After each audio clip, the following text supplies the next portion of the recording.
반갑습니다. 예, 훈련원에 오신 여러분을 환영하고 축복합니다. 예, 이렇게 항상 여러분을 맞이했던 적이 엊그제 같은데, 훈련원에서 이제 위임을 하고 또 경인직으로 이렇게 섬기게 되었습니다. 오늘 간증을 들으면서 너무 은혜를 많이 받았는데요. 권선호 형제님, 정말 은혜와 도전이 많이 되었습니다. 감사합니다. 예. 그 훈련생들의 수준이 엄청 높은 것 같습니다. 이번 훈련생들은 어느 때보다 또 질적으로 또 훈련 수준이 잘 준비됐다고 이야기를 들었습니다. 예, 정말 도전이 되고 하나님이 제일 싫어하는 사람이 아까 누구라고 그랬죠? 그래도 사탄이 제일 싫어하는 사람이 바로 여러분들이에요. 예. 그 사탄을 긴장시키는 사람이 있고 사탄을 안심시키는 사람이 있다 그래요. 예. 여러분 BTC 완에 들어오신 여러분을 사탄이 제일 긴장한다고 합니다. 아멘입니까? 네. 여러분들의 표정을 보니까 생각보다 아주 좋습니다. 예. 좋은 이유는 뭘까요? 은혜를 많이 받아서 1번, 2번 훈련이 너무 약해서. 몇 번입니까? 1번. 네, 감사합니다. 자, 하여튼 여러분 한 분 한 분이 너무 귀하고 저는 소중하다고 생각합니다. 한 분 한 분이 저는 한 100명으로 보이는데 그만큼 여러분 한 사람을 통해서 하나님께서 어떻게 일하실지 정말 기대가 됩니다. 제 소개를 잠깐 드리면 저는 이제 한 2년 반 전에 외환은행에 한 30년 근무하다가 퇴직을 하고 지금 새로운 사업을 창업을 해서 한 2년 동안 지금 진행을 하고 있습니다.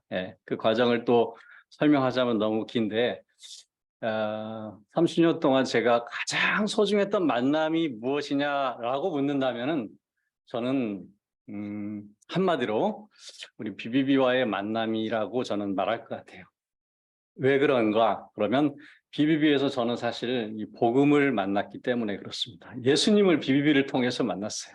교회 생활은 했지만 제가 복음을 제대로 만나지 못했던 것 같아요. 복음을 제대로 만나면 또 복음을 전하게 되는 것 같습니다.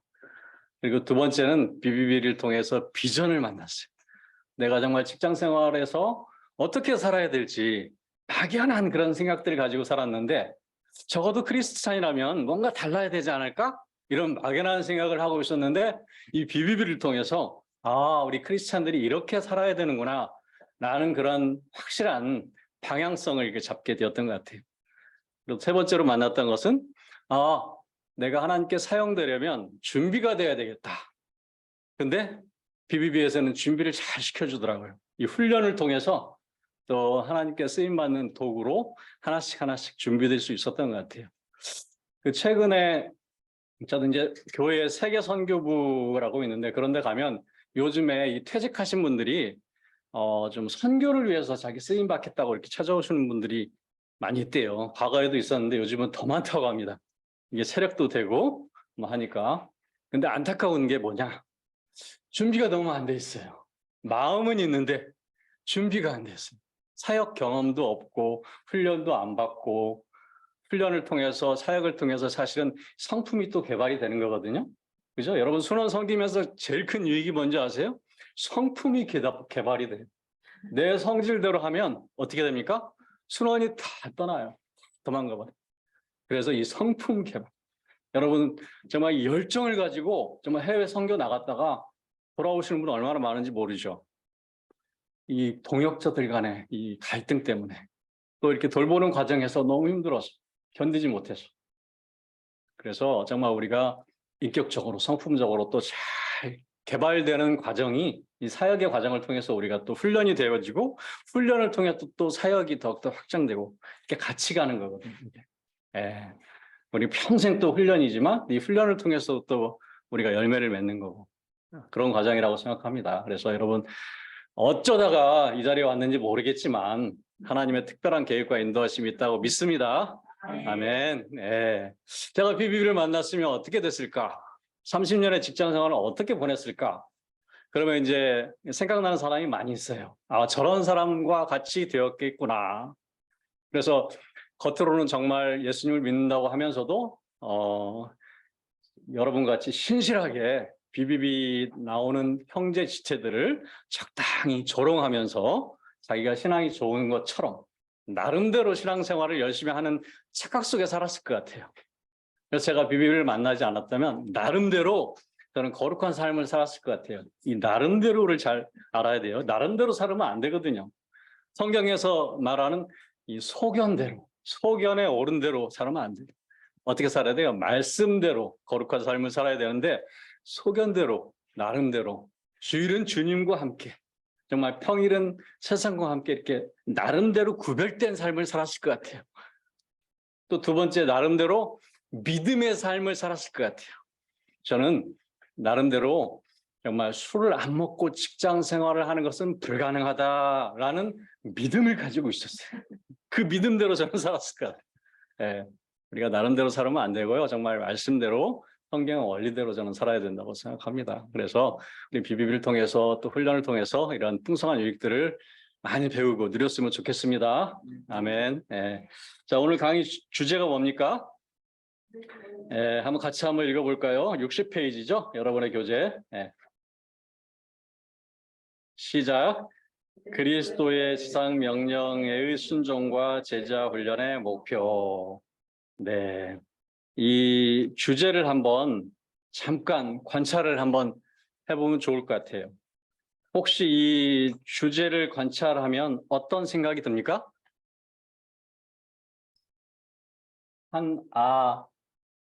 롱 자매님. 공부 잘하는 사람이 항상 앞에 앉아요. 그죠? 그냥 생각나는 거 있습니까? 이 주제를 보면서 관찰을 하는 거예요. 그냥 눈에 보이는 대로.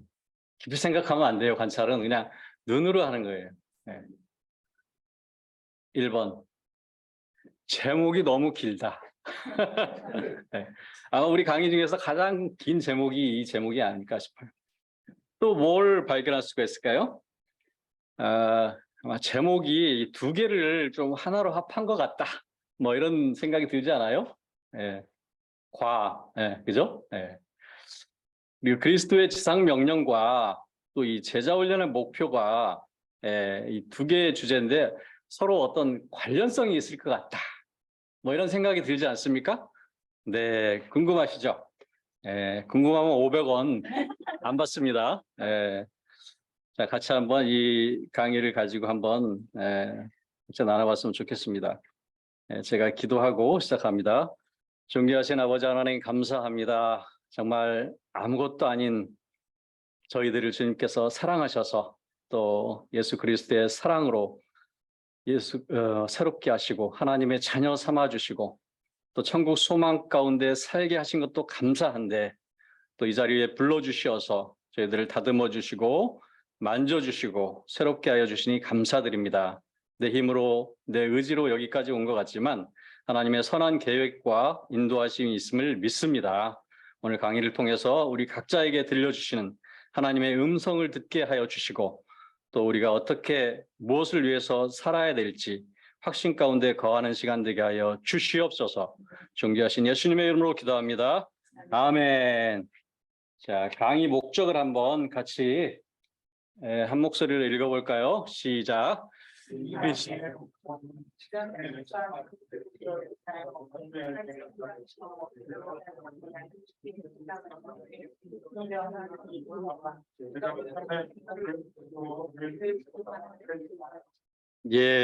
강의 목적이 두 가지입니다.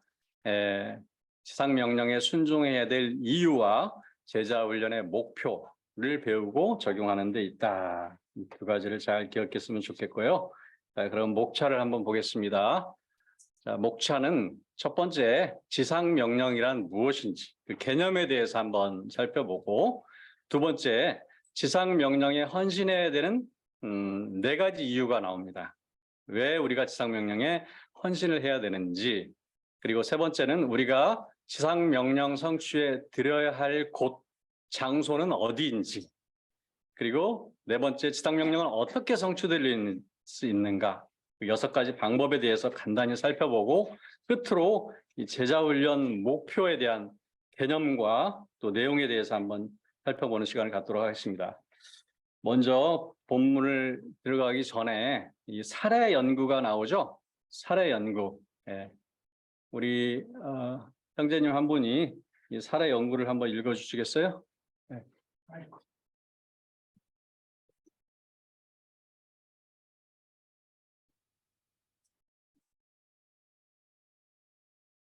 사례연구 잠수함 신앙이 김대리는 교회에서는 훌륭한 교사이며 성과대원이다.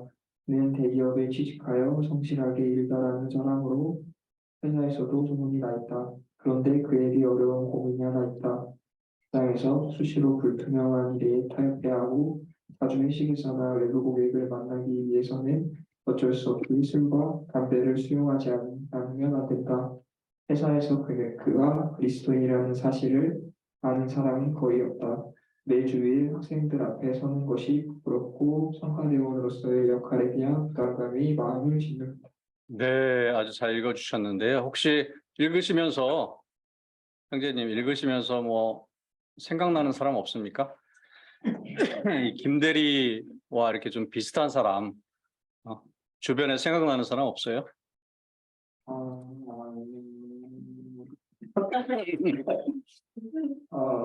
생각나는 사람이 없으면 자기 자신일 가능성이 높아요. 예, 저도 제 모습이 이렇게 생각이 났습니다. 예, 제 모습이 바로 이게 잠수한 신앙, 따로 국밥 신앙, 그죠? 삶 따로, 신앙 따로, 뭐 그런 거죠. 예, 그런 모습이 우리 그리스도인의 많은 모습들이라고 저는 생각합니다. 예. 그래서 김대리의 모습을 한번 관찰을 해보면 김대리가 어떤 사람이에요? 훌륭한 교사고 성가대원이고 교회에서는 또 대기업에 다니는 성실한 사람, 일 잘하는 사람. 근데 뭐가 문제입니까? 직장 안에서 그리스도인의 모습은 찾아볼 수가 없고 그냥 세상과 똑같은 방식으로 살아가는 그런 모습이죠.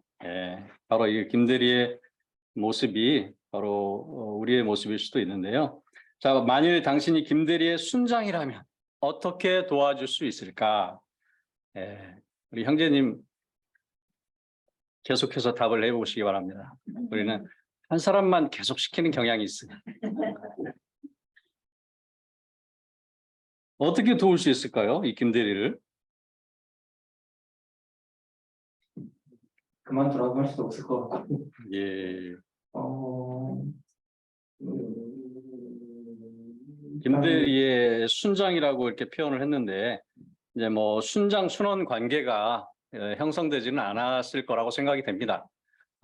내가 이제 김대리 같은 그 직원이 옆에 있다면 어떻게 도울 것인지, 그죠? 1번 여러 가지 방법이 있어요. 한번 말해보세요.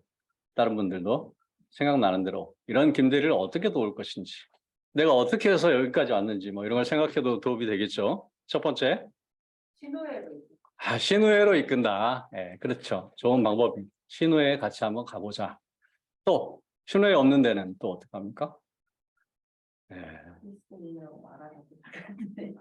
그리스도인이라고 어떻게? 공포하라고 협박을 한다? 저의 경우도 그럴 수 있는데요. 첫 번째가 복음을 전해야 돼요. 복음을 전하면 이렇게 저도 교회를 다녔지만 복음을 듣고 굉장히 새롭게 예수님을 발견하고 또 도전을 받았는데요. 복음을 전하는 그 모습을 보면서 또 도전을 받죠. 복음을 전하면 하여튼 도전을 받든지 또 예수님을 믿든지 이렇게 결정을 해야 됩니다. 그렇기 때문에 하여튼 말씀대로 살지 않고 있는 사람은 무조건 복음을 전하는 게 제일 중요한 것 같아요. 그러면 반응이 어떻게 오는지에 따라서 또 하나님께서 또 인도하신다고 생각합니다. 그리고 두 번째는 뭡니까? 복음을 전했으면 어떻게 해야 돼요? 끝. 그렇죠. 우리가 BTC 훈련을 받는 목적이 복음을 전하기 위해서 훈련을 또 받지만 또 놓치지 말아야 될 부분이 또 있어요. 그를 잘 양육해서 또 제자로 세우기 위해서 복음을 전하는 거죠. 맨투맨을 시작할 수도 있고 또 우리 비비비 모임으로 인도할 수도 있고 이런 하나님께서 인도하심을 따라서 하면 되겠죠. 예. 자, 좀 더 그러면 구체적으로 왜 그렇게 해야 되는지 다음 그 내용을 살펴보면서 같이 한번 생각해 보겠습니다. 자, 먼저 지상명령이란 이 제목이 나오는데요. 지상명령이 무엇이라고 생각합니까? 그냥 일반적으로 한번 생각해 봐요. 지상명령 이렇게 들었을 때 어떤 느낌이 들어요?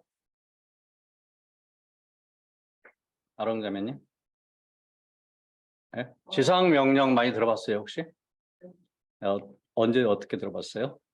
예수님은 평촌하시기 전에 음, 말씀하셨으니까 네, 많이 들어봤죠. 교회에서 또 많이 이야기를 하죠. 예.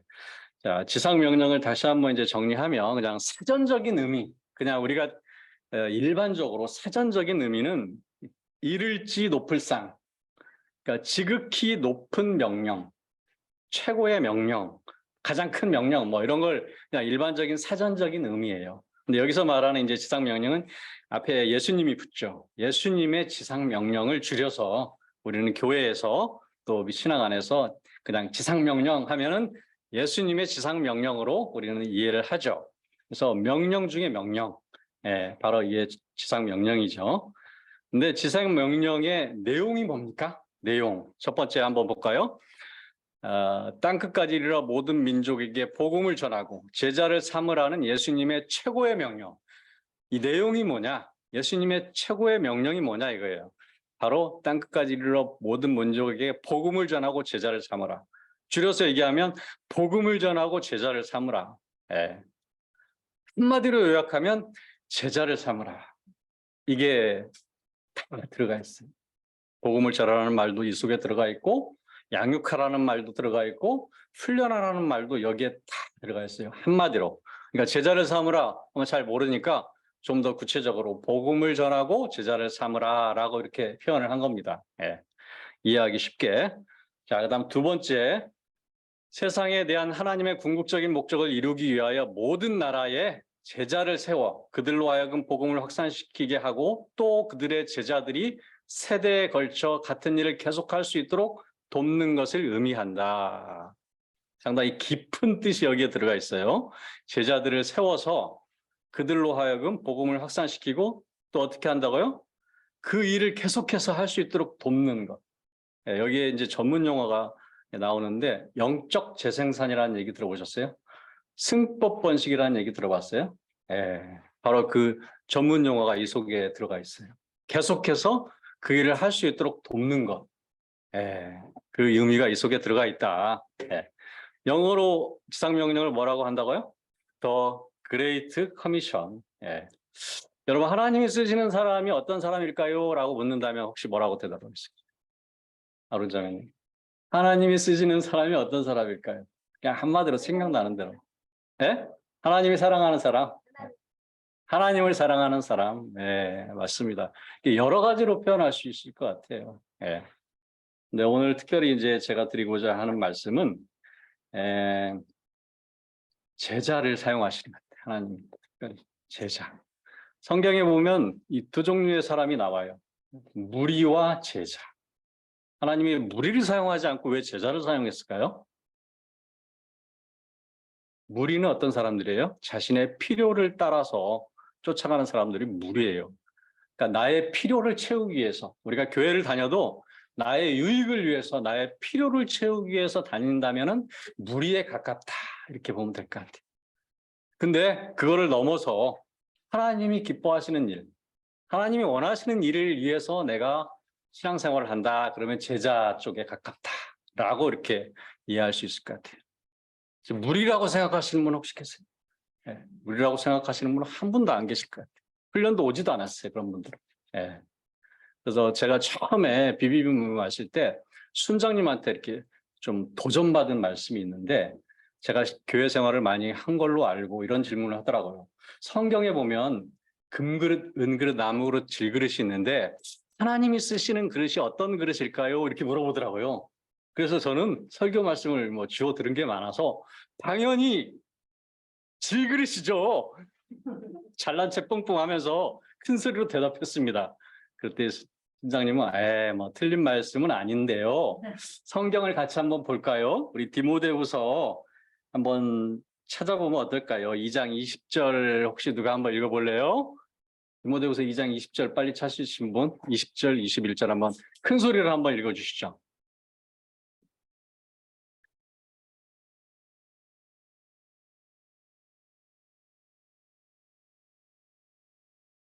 제가 읽겠습니다.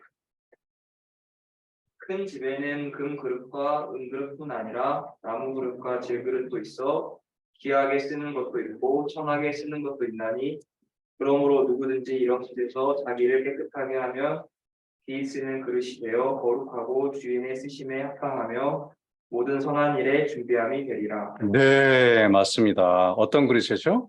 깨끗하게 잘 준비된 그릇을 쓰신다고. 우리가 마음만 가지고 하나님께 쓰임 받을 수가 없어요. 잘 준비돼야 돼요. 그래서 이번 훈련을 통해서 또 제자로 잘 준비되는 그런 과정이라고 저는 생각합니다. 그래서 이 제자가 바로 그런 준비된 그릇, 깨끗한 그릇이라고 저는 이렇게 적용을 했어요. 그때 그래서 너무 은혜를 받아가지고 빨리 훈련을 받아야지. 그래, 결심했어. 뭐 이런 다짐을 했던 기억이 있습니다. 예. 자, 그럼 이 지상명령에 우리가 헌신하는 것이 왜 중요한가? 지상명령이 뭐라 그랬죠? 한마디로 복음을 전하고 제자를 삼는 일, 그 일에 헌신하는 것이 왜 중요한가? 첫 번째 뭡니까? 예수님께서 가서 전하라고 어떻게 하셨기 때문에? 그렇죠. 어떻게 알았어요? 답이 다 나와 있구나. 네, 가라고 명령하셨기 때문에 여러분 권유가 있고 명령이 있어요. 명령은 어떤 거예요? 반드시 꼭 실행해야 되는 게 명령이에요. 명령에도 종류가 있다고 합니다. 무조건적인 명령이 있고 선택적인 명령, 조건적인 명령이 있어요. 근데 이거는 어떤 명령일까요?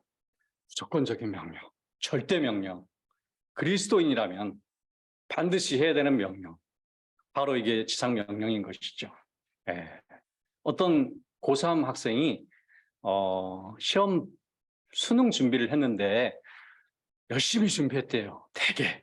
근데 잘못 정보를 들어가지고 선택 과목이 있고 필수 과목이 있는데 선택 과목인 줄 알고 필수 과목을 공부를 안 한 거예요. 다른 걸 공부한 거예요. 근데 수능하는 날 갔을 때 어땠을까요? 그 학생이 마음과 표정이 그 정보를 준 사람을 때려 죽이고 싶은 마음이 들지 않았을까요? 잘못된 정보 제공한 사람. 여러분, 지상명령, 전도하고 제자 삼는 일이 선택 과목으로 알고 있는 사람들이 많아요. 여러분, 다시 한번 얘기합니다. 이거는 필수 과목이에요. 필수 과목. 나중에 가서 원망하지 마시고 꼭 기억하시기 바랍니다. 아멘. 자, 그러면 이 지상 명령과 관련된 성경 말씀, 근거가 되는 말씀이 무엇일까요? 안홍자매님?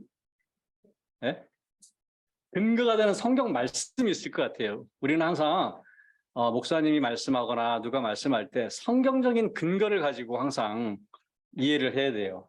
근거 없이 또 해석을 하거나 그러면 이단에 빠질 수가 있거든요. 그래서 우리가 성경을 잘 알아야 되고 많이 알아야 되는 이유가 우리가 다른 시간 낭비하지 않고 이단에 빠지지 않기 위해서 제대로 알기 위해서 흔들리지 않기 위해서 말씀의 근거에서 항상 우리가 서 있어야 된다고 생각합니다. 이 근거가 되는 말씀, 지상명령 하면 떠오르는 말씀 바로 몇 장 몇 절? 마태복음 28장 19, 20절 다 외우는 말씀이죠. 다시 한번 큰 소리로 한번 졸고 있는 사람 한 사람 있는 것 같은데 자, 같이 하겠습니다. 시작. 그러므로 너희는 가서 모든 민족을 제자로 삼아 아버지와 아들과 성령의 이름으로 세례를 베풀고 내가 너희에게 분부한 모든 것을 가르쳐 지키게 하라. 볼지어다 내가 세상 끝날까지 너희와 항상 함께 있으리라 하시니라. 자, 우리 아까 그 잘 읽은 형제님, 이거를 형제님 말로 한번 요약을 해 달라고 하면 할 수 있을까요? 이 말씀이요. 예.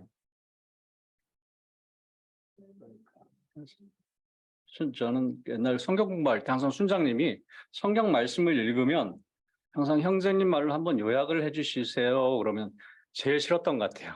근데 지나고 나면 굉장히 도움이 많이 됐던 것 같아요. 나의 말로 이렇게 정리를 한다는 게 굉장히 유익하거든요. 예. 그래서 제가 하겠습니다. 혹시 짜증 나실까봐. 제 옛날 생각이 나서. 예. 자, 여기에는 그러므로가 또 중요하죠. 그러므로. 예. 그리고 성경을 우리가 이해하기 위해서는 상황과 배경을 잘 알아야 돼요. 형제님, 이 상황이 어떤 상황에서 누가 누구에게 한 말씀인지는 아시죠? 예.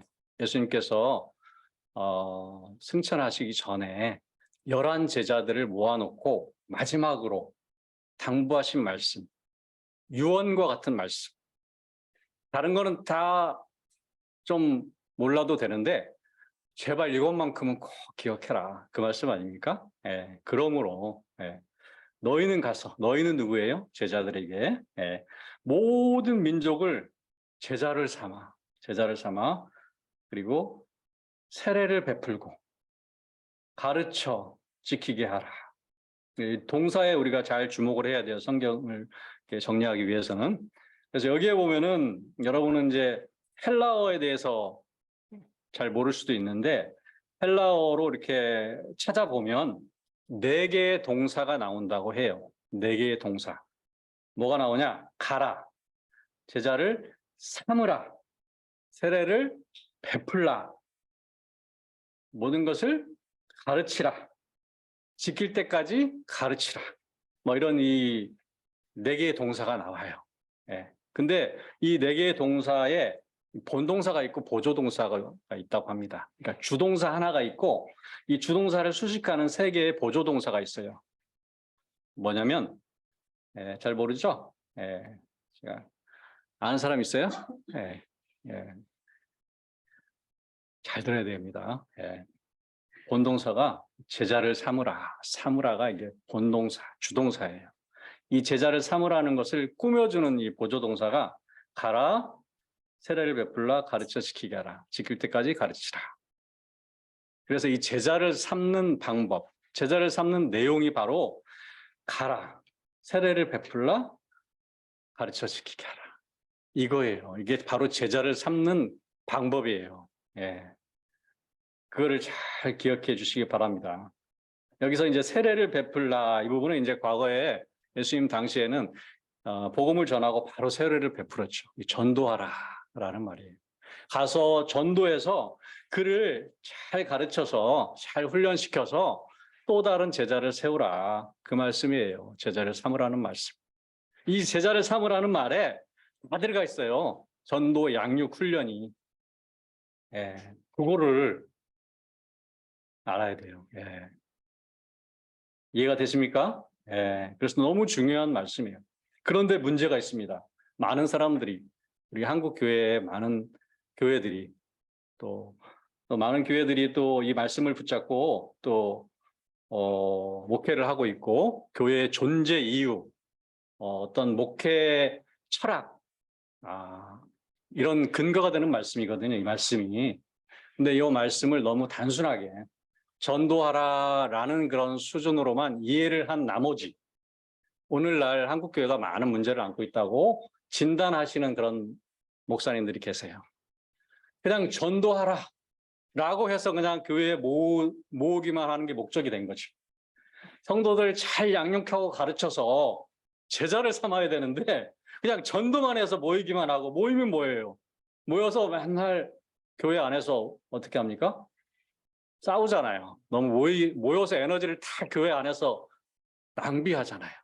그 에너지를 밖에 가서 삶의 현장에서 복음을 전하고 다른 사람을 말씀으로 양육하고 세우기도 바빠 죽겠는데 교회에서 커튼을 사실 그런 교회가 있다 그래요. 커튼을 무슨 색으로 달지를 가지고 막 교인들끼리 나눠서 싸운 교회도 있다고 들었어요.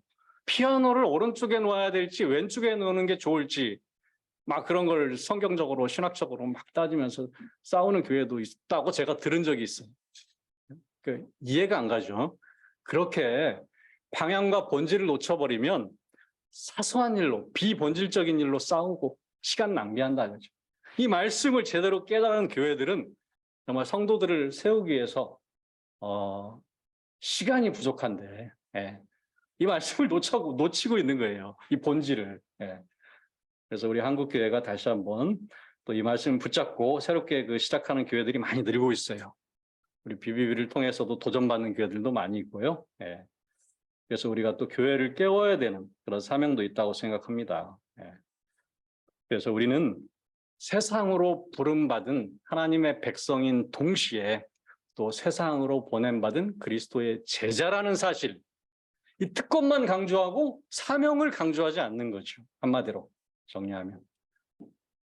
그래서 우리가 특권에만 그치는 게 아니고 특권을 아는 사람들은 바로 이 사명을 깨닫는 게 정상이라고 저는 생각합니다. 자, 지상명령에 헌신해야 되는 그 두 번째 이유, 왜 전도하고 제자 삼아야 되는지 두 번째 이유, 아까도 말씀을 드렸지만 하나님의 가장 큰 관심사는 뭡니까? 모든 사람이 구원받기를 원하세요. 모든 사람이 죽게 들어오기를 원하시는데 그냥 열심만 가지고는 되지 않고요. 이 제자를 세우는 이 전략을 가지고 우리가 지상명령을 이룰 수 있기 때문에 가능한 겁니다. 하나님의 뜻은 분명해요. 모든 믿는 자들이 영생을 얻고 죽게 돌아오는 겁니다. 그러나 마음만 가지고는 되지 않습니다. 열심만 가지고 되지 않습니다. 혼자서는 되지 않아요. 그래서 이 지상명령을 주신 거예요. 어떻게 하면 되는지. 방법을 가르쳐 주신 거죠. 자, 그 다음에 세 번째는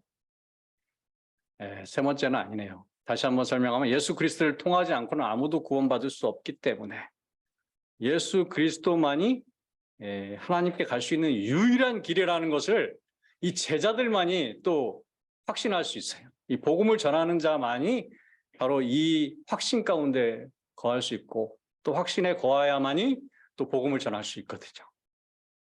그래서 이 지상명령에 우리가 헌신하는 것이 왜 중요한가를 한번 생각해 볼 수가 있고요. 다음 세 번째, 지상명령은 예수님의 제자들에게 주어진 것으로서 구원받는 자는 제자의 삶을 통해 지상명령에 헌신하는 것이 당연하기 때문이다.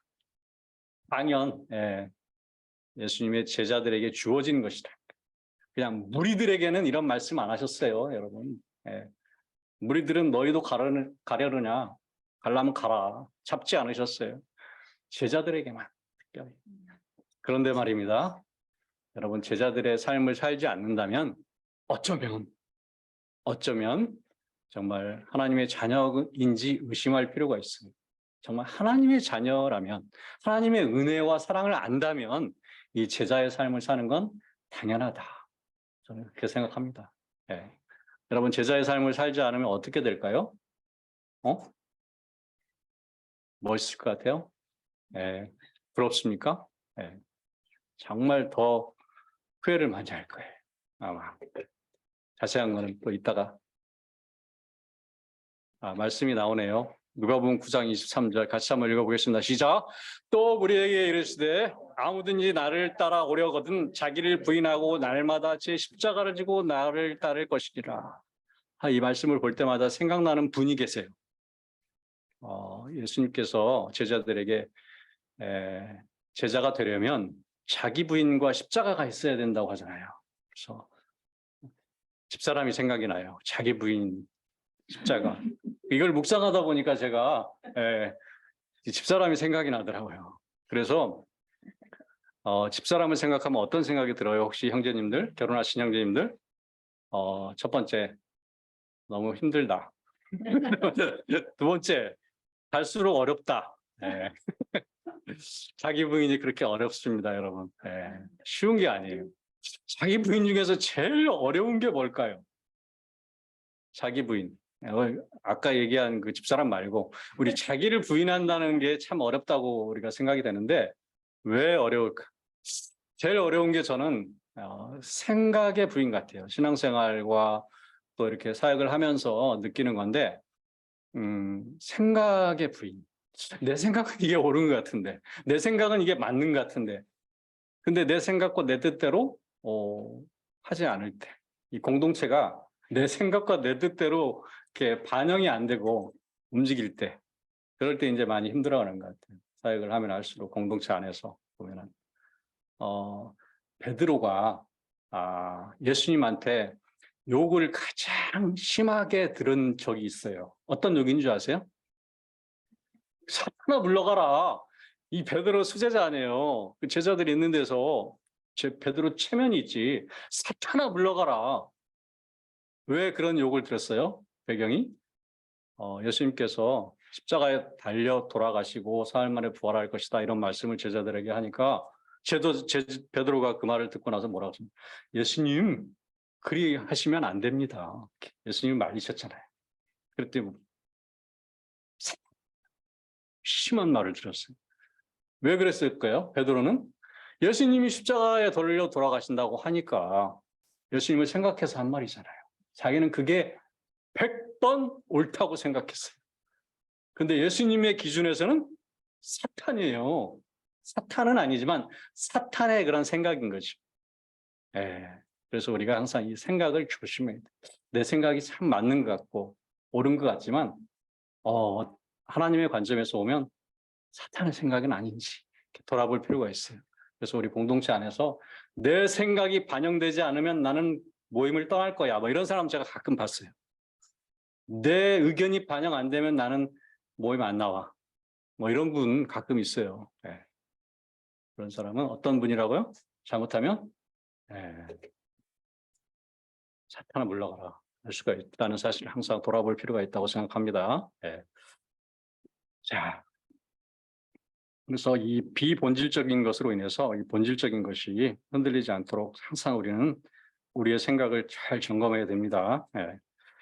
자, 그다음에 네 번째, 지상 명령에 헌신하는 것이 하나님을 영화롭게 하는 일이기 때문이다.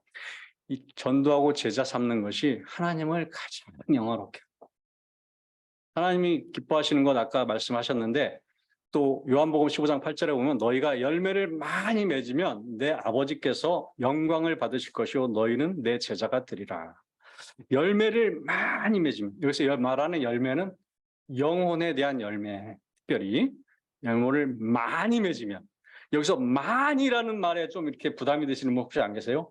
많이, 이 전도를 많이 해야 되는데 열매를 많이 해야 되는데 그래서 우리 너무 많이 스트레스 받지 마시고 할 수 있는 데까지 할 수 있는 데까지 하나님의 기준과 또 우리 사람의 기준이 또 다를 수 있어요.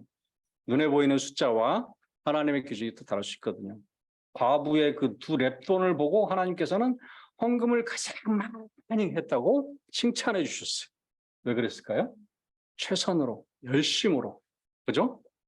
드렸기 때문에 칭찬했다고 생각합니다. 여러분들이 한 사람을 위해서 흘렸던 땀과 수고와 눈물과 헌신 하나님은 이런 걸 보시고 많은 열매라고 칭찬해 주실 것 같아요. 아멘. 그냥 건성건성 했는데 전도가 많이 됐어. 그걸 하나님 보실 때는 많이 맺었다고 볼 수 없을 수도 있죠. 근데 건성건성 해가지고는 또 사실 전도를 많이 할 수가 없어요. 그래서 우리가 할 수 있는 환경과 상황이 다르지만 하나님 앞에서 최선으로 우리가 드려지는 여러분들이 되면 좋겠습니다. 네, 자 지금까지 우리가 왜 가서 전도하고 제자를 삼아야 되는지 그 이유 4가지에 대해서 한번 살펴봤습니다. 그 다음에 세 번째, 우리가 지상명령 성취에 드려야 할 곳, 우리가 가서 전도하고 제자를 삼아야 될 장소 어디예요? 첫 번째, 우리의 예루살렘은 다름 아닌 우리가 속해 있는 삶의 현장이다. 우리의 가정과 일터가 바로 지상명령 성취를 위해 드려야 할 장소다. 근데 이거를 아직도 모르고 맨날 교회 안에서만 막 북적북적하고 가라니까 가지도 않고 저를 보내소서 이렇게 찬양을 하는데 안 가요. 쟤를 보내소서 이렇게 한다면서요. 보내면서 쟤를 보내소서 이렇게 하면서 손가락질을 한다고 이렇게 들은 적이 있는데, 예? 예. 쟤 보내달라고 하면서 가지도 않고 그냥 어디로 가야 되냐? 삶의 현장으로 가야 돼요. 삶의 현장은 우리의 가정과 일터죠. 그곳이 바로 우리가 가서 전도하고 제자 삼아야 될 장소라는 거죠. 예.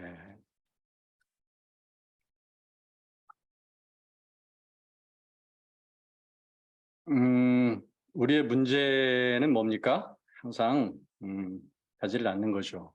우리의 문제에 대한 답, 해결책, 바로 삶의 현장인데 그걸 잘 잊어버려요. 그래서 사자성어로 이걸 뭐라고 하는지 아시죠? 사자성어. 따라서 하세요. 우문현답. 우문현답. 우리의 문제는 현장에 답이 있다. 그래가지고 우문현답. 이건 비비비맨이라면 이거 다 알고 있는 거예요. 모르면 간첩입니다. 예. BTC 1 이상은 다 알고 있어요. 우문현답. 예. 우리의 문제는 현장에 답이 있는데 답을 엉뚱한 데서 찾는 거죠. 예. 그러니까 답이 잘 안 나오잖아요. 자, 전체 정리를 하면 우리가 지상명령 성취이 무엇이고 또 왜 지상명령 성취에 드려야 되는지 또 어디에 드려야 되는지까지 정리를 했어요. 그 다음에는 이제 뭐가 나오는 거예요? 어떻게 드려야 되는지 보니까 몇 가지입니까? 네, 쭉 6가지죠? 맞아요? 6가지 내용들을 한번 보면 너무 중요한 내용들이에요. 근데 이제 우리가 방법적인 부분인데 이 부분은 우리가 BTC 훈련 과정에서 특별히 BTC2 훈련 과정에서 좀 더 깊이 있고 자세하게 많이 다뤄지는 부분들입니다. 그래서 구체적으로 먼저 제목만 한번 읽고 일단 넘어가면 1번 지상명령 성취의 주체이신 성령님의 도우심을 간구해야 돼요. 우리가 내 힘으로 내 능력으로 할 수 있는 것이 아닙니다. 그래서 우리는 제일 먼저 성령님의 도우심을 항상 간구해야 되고요. 두 번째는 지상명령은 주님께 헌신하는 사람들을 통해서 이루어질 수 있다는 사실을 확신한다.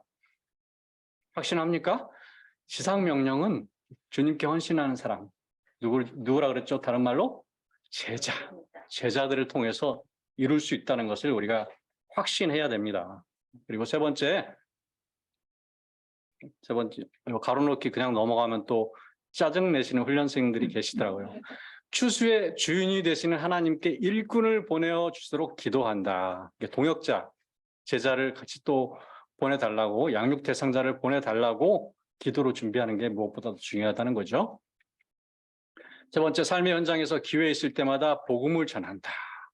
우리가 항상 복음을 전해야지 지상명령 성취를 이룰 수가 있는데 복음을 전하면서 그중에서 또 이렇게 순수하게 반응을 하시는 지체가 있어요.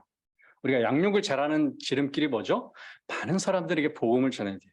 복음을 전하다 보면 말씀에 대한 사모함이 있는 지체가 있어요. 같이 성경 공부하자고 제안을 했을 때 동의하는 지체가 있어요. 반응을 보이는 지체. 그 지체를 가지고 양육하고 맨투맨 하는 거예요. 그렇기 때문에 우리는 씨를 많이 뿌리고 복음을 많이 전해야 돼요.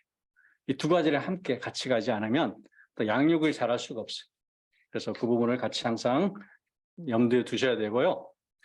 예수님께서 본을 보여주신 대로 일꾼을 선발하여 그들을 사람 낚는 업으로 만든 일에 집중한다. 그래서 그들을 잘 양육해서 사람 낚는 어부, 나와 같은 사람 만드는 일에 또 우리가 집중을 해야 돼요. 동시에. 다음 네 번째, 내가 속해 있는 일터를 하나님이 보내신 선교지로 생각한다. 그러니까 말씀이 또 제대로 들어가면 내가 일하는 이곳이 바로 하나님이 보내셨구나. 말씀이 제대로 안 들어가면 어떻습니까? 그냥 나의 성공과 성취의 수단. 그죠? 우리가 보통 이야기하는 일터는 두 가지 목적이 있죠. 직장에 나가는 이유가 첫 번째 뭡니까? 뭐니 해도 머니가 필요하잖아요, 우리가. 왜 직장에 나가는데 열심히 일하는데 돈을 안 줘요? 그러면 계속 나갈 수가 있을까요? 직장이 아니죠, 거기는. 봉사단체죠. 예. 그래서 우리는 직장에 가면 머니가 필요해요. 두 번째는 뭔가요? 네, 우리가 교과서에서 많이 배웠을 거예요. 자아실현. 자아실현. 예, 어떤 성취감도 누리고 자기 개발도 하고 자아실현. 근데 믿는 사람이면 거기서 그치면 될까요? 믿는 사람이나 안 믿는 사람 여기까지는 똑같아요. 뭡니까? 세 번째, 바로 사명, 미션. 하나님이 주신 사명, 그거를 발견해야 되는데 30년 동안 직장을 다녀도 그냥 머니와 오로지 자아실현을 위해서만 평생을 생활하는 분들이 볼 수가 있었습니다. 크리스찬이라면 적어도 그것만으로 만족할 수 없는 게 바로 이게 우리의 일터라는 거죠. 바로 선교지, 우리의 사명지라는. 그 다음에 다섯 번째, 내가 속한 일터를 떠나더라도 지상명령 성취가 지속될 수 있도록 핵심 제자를 양육한다. 이 양육하는 사람들 중에서 특별히 내 자리를 또 대신할 수 있는 사람, 그 사람을 양육하는 데 특별히 마음을 쏟고 또 우리가 양육해야 된다, 그 말씀이에요. 여섯 번째, 하나님께서 세상 끝날까지 항상 함께 해 주실 것을 확신한다. 세상 끝날까지 항상 함께 하실 것을. 우리가 보통 직장 생활 하다 보면 또 여러 가지 힘든 일도 있고 또 왕따도 당하고 그렇지 않습니까? 또 일찍 퇴직을 당할 수도 있고. 근데 중요한 건 뭡니까? 하나님이 나와 항상 함께 하신다. 그 믿음만 있으면 우리가 갈 수 있을 것 같아요. 때로는 승진이 좀 안 되고 늦더라도, 때로는 퇴직의 위기에 직면하더라도 어느 곳에서는 하나님께 함께 하신다. 이 믿음만 가지면 우리는 어디까지 갈 수 있을까요? 지구 끝까지라도 갈 수 있을 거라고 생각합니다. 아멘. 자, 그러면 이 내용들을 한번 정합하고 정리하는 의미에서 사례 연구 2번을 한번 읽도록 하겠습니다. 누가 읽으실래요? 자매님 한 분이 사례 연구 2번을 한번 큰 소리로 읽어주시기 바랍니다.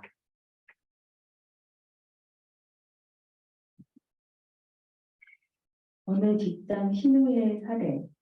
이 부장은 아이건설 직장 신우회장으로 열심히 있는 그리스도인입니다.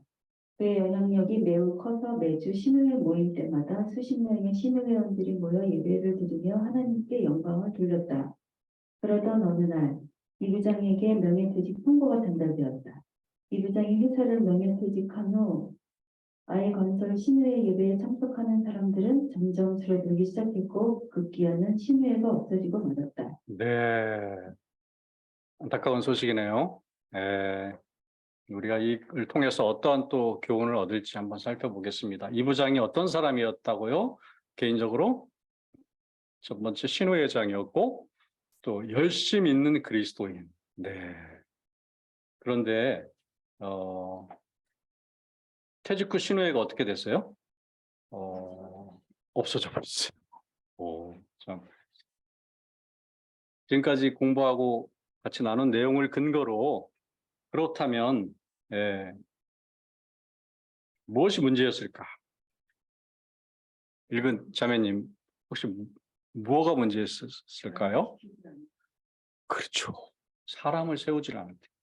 혼자는 되게 신앙이 좋고 열심을 냈지만 또 다른 사람을 세우지 않았던 거죠. 그게 가장 치명적인 약점이었죠. 우리가 보통 리더십 공부할 때 나쁜 리더와 좋은 리더를 이렇게 들은 적이 있는데 나쁜 리더는 어떤 리더인 줄 아세요? 자기 있을 때는 아주 잘 되고 자기가 떠나면 그 조직이 잘 안 되는 와해되는 그 조직을 만드는 리더가 아주 나쁜 리더. 거기서는 표현을 사악한 리더 이렇게 표현까지 하던데 자기 있을 때는 굉장히 부흥하고 잘 돼요. 근데 자기가 떠나면 무너져. 이게 뭡니까? 자기가 없더라도 잘 될 수 있도록 준비를 해놓고 후임자를 잘 세워놓지 않으면 이렇게 되는 거죠. 좋은 리더는 어때요? 어떤 리더예요? 반대로 자기가 떠나도 더 잘 되게 하는 리더. 좋은 리더라고 생각합니다. 그런 것처럼 나쁜 순장, 좋은 순장이 어떤 순장인지 알겠죠? 예, 바로 연결이 되죠? 예, 내가 떠나도 바로 더 잘 될 수 있도록 해야 된다. 그래서 우리 훈련원도 제가 떠난 다음에 더 잘 된다고 네, 이렇게 이야기를 들었습니다. 아멘. 감사합니다. 네. 그래서 핵심 리더를 잘 준비하는 게 중요합니다. 예, 그리고 개인적인 양육을 통해서 또 가장 효과적인 방법은 BBB 같은 이런 건강한 공동체, 복음이 살아있고 비전이 분명한 이 공동체에 연결시켜서 또 같이 양육하고 훈련받을 수 있도록 이렇게 하면 사람이 또 잘 빨리 세워질 수 있는 효과적인 방법이에요. 예, 비밀인데 얘기해 준 거예요. 예, 예, 다른 데 가서 얘기해도 괜찮습니다. 예. 자, 사례 연구를 통해서 우리가 전체적인 지상 명령이 어떤 것인지 왜 중요한지를 살펴보고 다 이해가 가시죠? 혹시 이해가 안 되는 분 있으면 말씀해 주세요.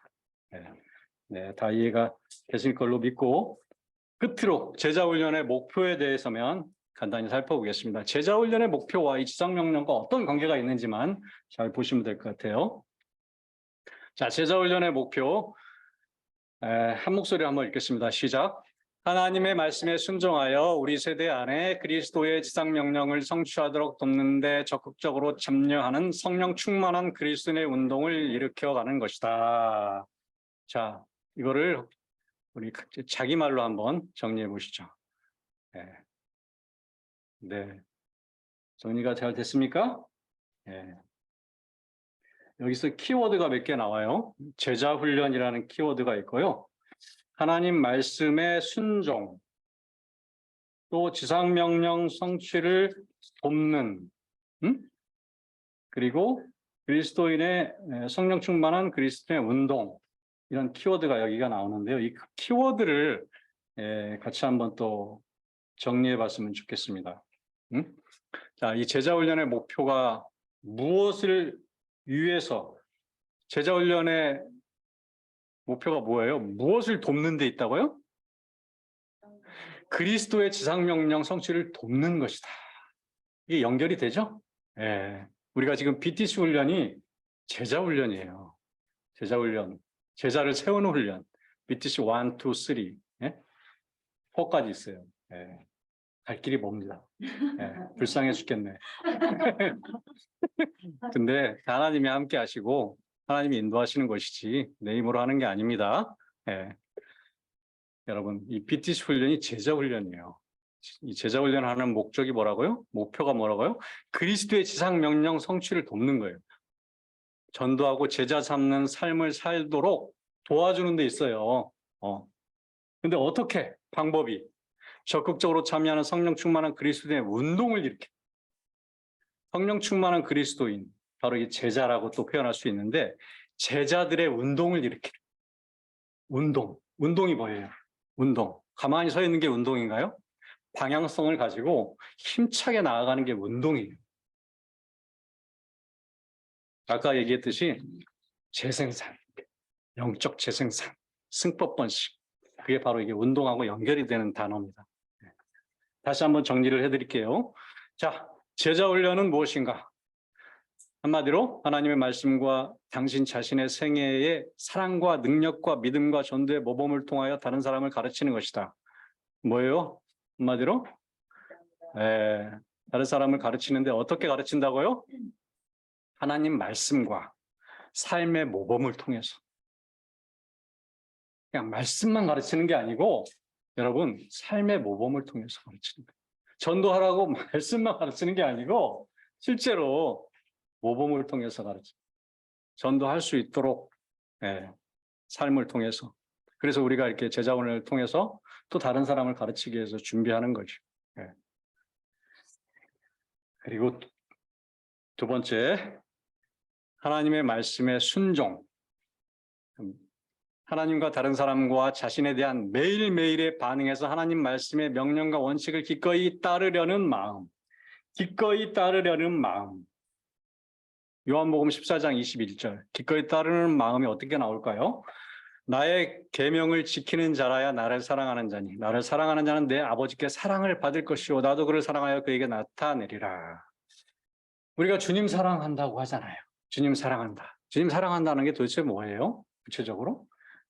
사랑한다면 그의 계명을 지키는 게 당연한 거예요. 예. 제 아내 이야기를 또 해서 미안한데 제 아내가 제일 싫어하는 게 뭔지 아세요? 예. 말로만 사랑한다고 하는 걸 제일 싫어해요. 예. 와서 청소라도 조용히 청소라도 하고 설거지라도 하면 말을 안 해도 느끼거든요. 근데 말로만 하고 맨날 바쁘다고만 하고 물론 바쁘기도 하지만 예.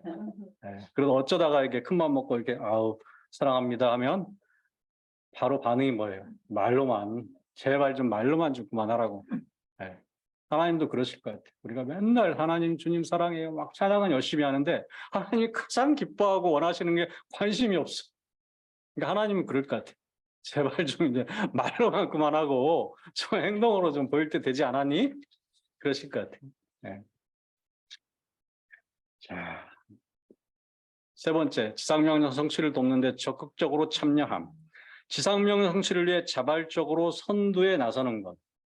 억지로 마지못해 하는 게 아니고 적극적으로 우리가 뭐든지 우리 적극적으로 하는 게 참 중요합니다. 우리 BTC 훈련을 받으면 또 자발적으로 적극적으로 하게 되지 않습니까?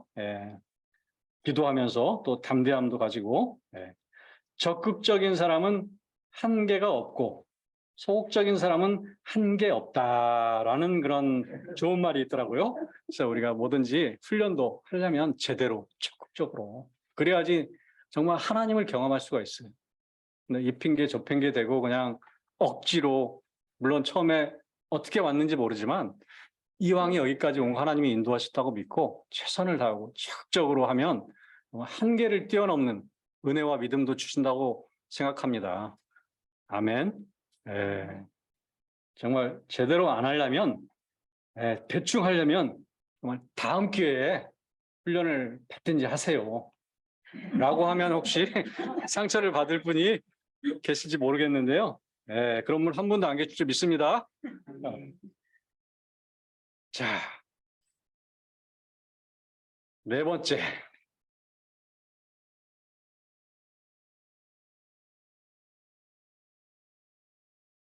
성령 충만을 받은 성령에 의해 인도되고 그리스도인으로서 능력 있는 삶을 사는 것. 성령 충만. 오직 성령으로 충만을 받으라. 우리가 항상 성령 충만을 위해서 많이 기도하죠. 성령의 지배를 받는 걸 성령 충만이라고 합니다. 우리가 기도하면서 또 말씀을 붙잡고 또 특별히 기도할 때 하나님께서 담대함도 주시고 또 복음을 전할 수 있도록 하나님께서 능력도 주신다고 믿습니다. 그래서 성령 충만이 무엇보다도 아까 중요하다고 방법에서도 한번 살펴봤던 것 같고요. 강의를 통해서도 우리가 잘 배웠을 것 같아요. 다섯 번째, 영적 운동을 일으켜 변화된 삶의 폭발적 증가를 지속적으로 이루는 것.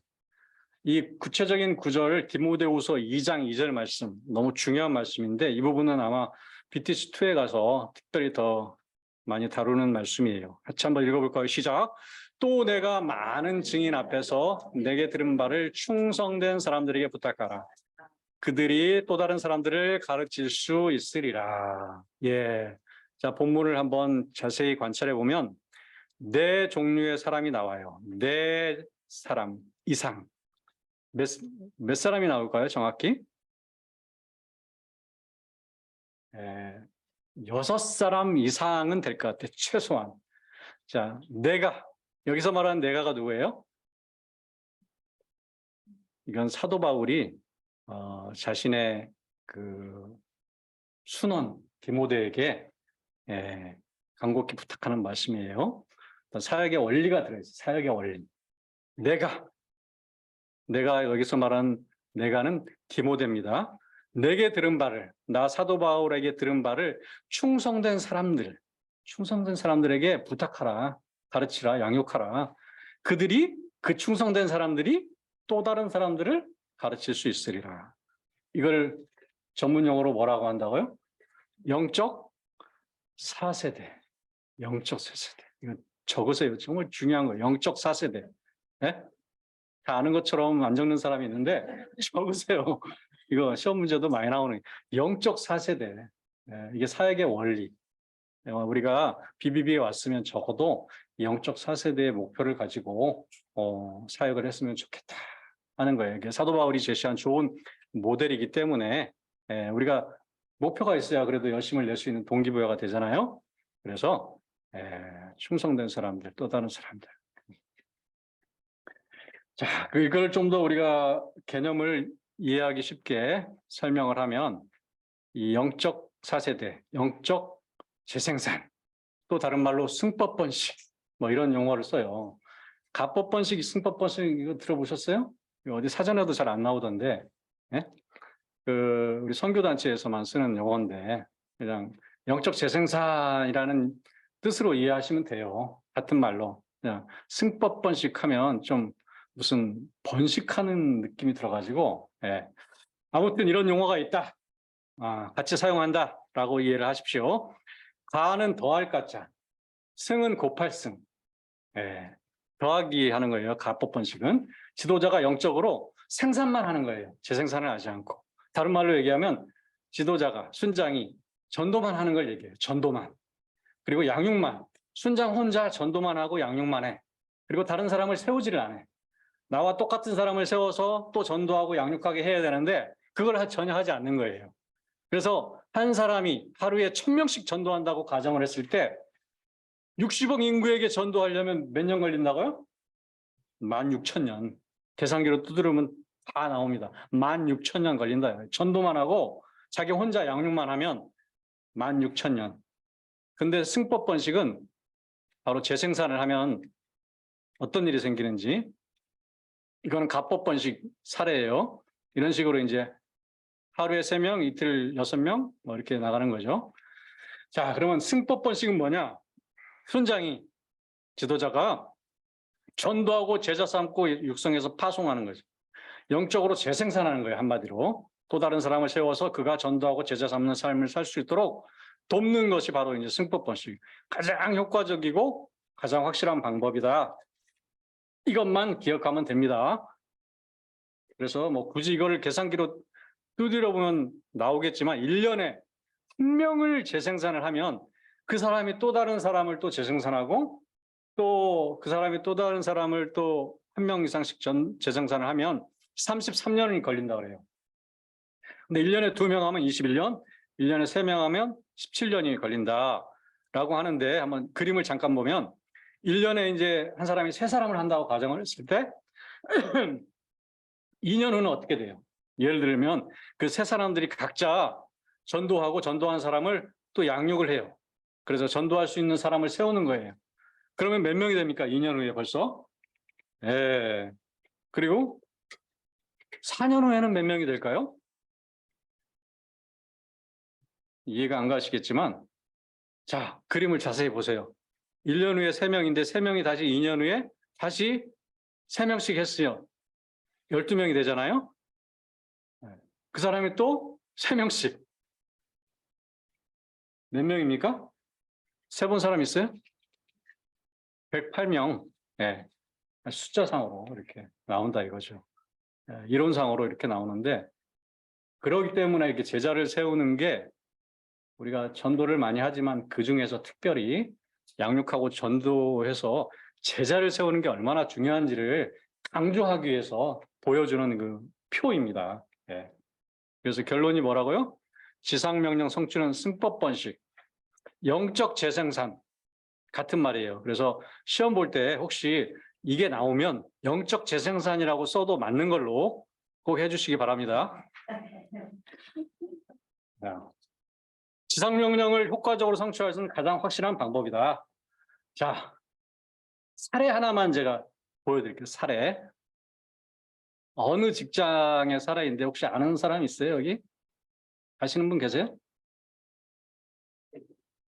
성의구가 좀 크게 써 있네. 네. 네. 옛날에는 저렇게 교만한 모습이었는데. 제가 이제 숙직실에서 숙직을 하면서 한 형제를 만났어요. 그 형제를 만나서 복음을 듣고 개인적으로 맨투맨 양육을 하고 어디 뭐 좋은 사람들 소개 좀 해준다고 해서 따라갔는데 BBB 명동 모임이었어요. 거기에서 이제 훈련을 받으면서 또 전도하면서 또 우리 이석 형제, 뭐 김성수, 신성호 형제, 우리 조현우 형제님도 그때 제가 BTC1 훈련을 받으면서 전도했던 형제예요. 그래서 만나서 한 5명을 이렇게 모아놓고 제가 그 팔로업으로 이렇게 양육을 했던 것 같아요. 근데 특히 조현우 형제님의 표정이 굉장히 어두웠던 기억이 나요. 네, 굉장히 그 힘들고 짜증나는 그 표정 있잖아요. 그래서 저 형제가 좀 강해 보여가지고 좀 감당이 안 될 것 같아서 나중에 신성호 형제한테 부탁을 했어요. 내 대신 좀 양육을 해달라고 위임을 했습니다. 그래서 얼마나 마음이 편하든지 지금은 저보다 더 탁월하고 또 너무 귀하게 사역을 잘하시는 형제인데 제가 보석을 그때 잘 몰라보고 좀 약간 힘들겠다 싶어서 약간 제쳐놨어요. 오늘 처음 얘기하는데 이제는 말할 수 있다. 훈련원도 떠나서 약간 제쳐놨었는데 또 하나님께서 이렇게 귀하게 또 사용하셔서 훈련원을 귀하게 섬기고 있다고 생각합니다. 그런 과정 속에서 이렇게 하나하나 하다 보니까 어느새 많은 형제들이 이렇게 세워지는 그런 경험들을 했습니다. 그래서 뭐 이렇게 이 형제들 중에는 정말 아름답게 지금 사역하는 형제도 있고 우리 고설중 형제님 어서 많이 뵀죠.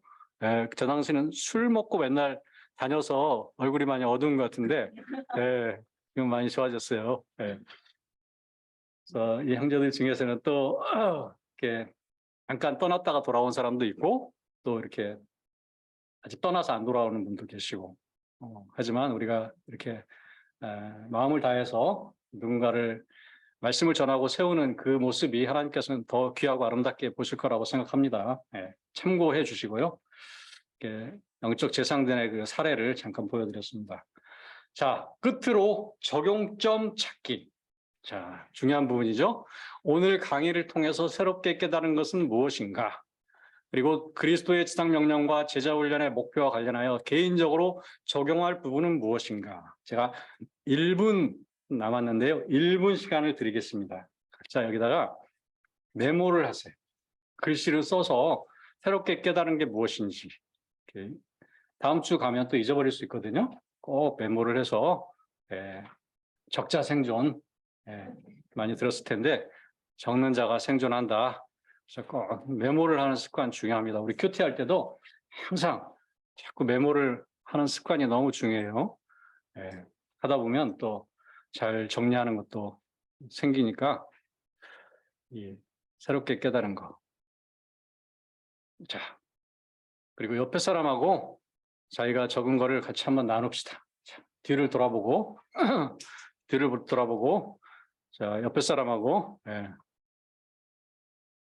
그 화면에서 옆에 사람이 없는 분은 옆에 사람이 있다고 생각하고 나누면 돼요. 옆에 사람이 옆에 있다고 생각하고 자, 새롭게 깨달은 거 네.